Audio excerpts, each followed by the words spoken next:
Konnichiwa.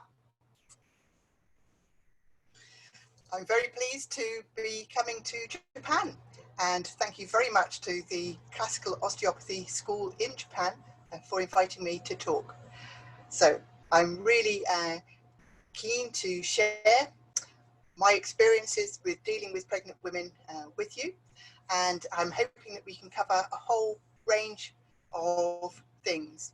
How we can look at how the mother and the child work together, how you as a practitioner can add and contribute positively to their journey, and how you can remove barriers for them that are interfering, blocking, or otherwise disrupting this learning journey and this emotional sensory sharing journey that they go through together.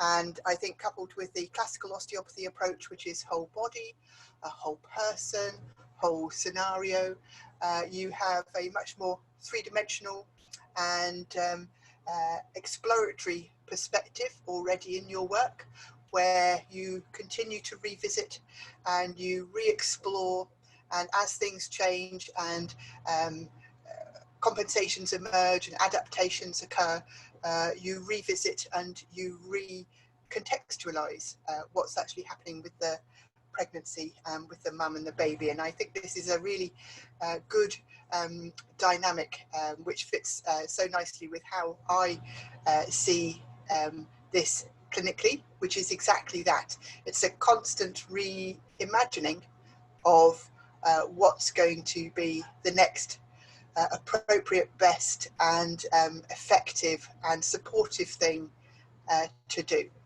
So to further illustrate this, I wanted to explore something for you.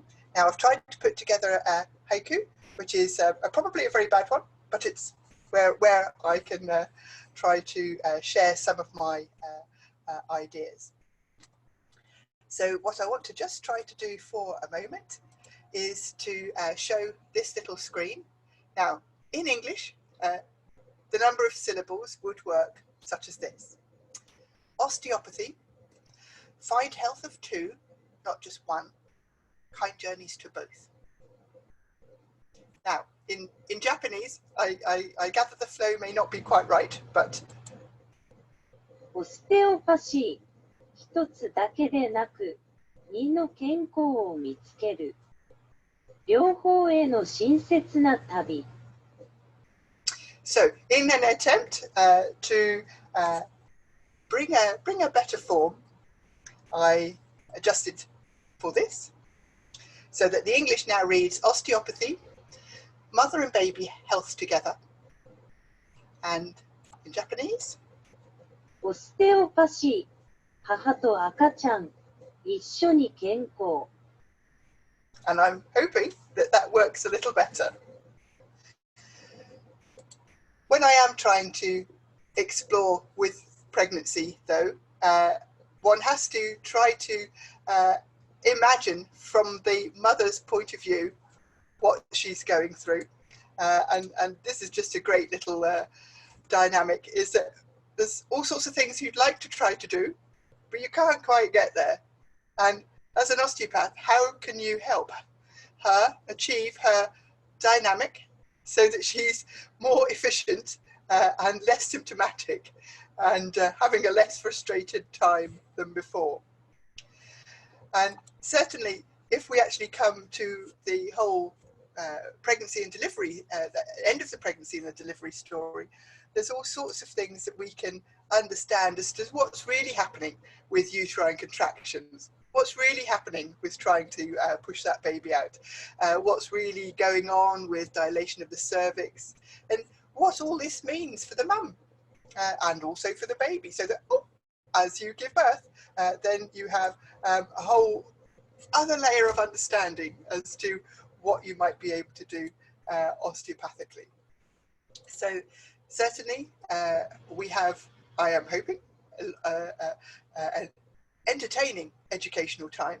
What I really want to achieve is to give you a much more nuanced and refined, evidenced, rational, but highly interpretive, advanced level of skills, so that you can really become particular and careful, but both imaginative and fluent in your dynamic with the pregnant ladies. So it's not just techniques, it's not just how to rub a belly, it really is how to give advanced care on this special, completely unique journey. So I'm really hoping that you can join me. Thank you very much.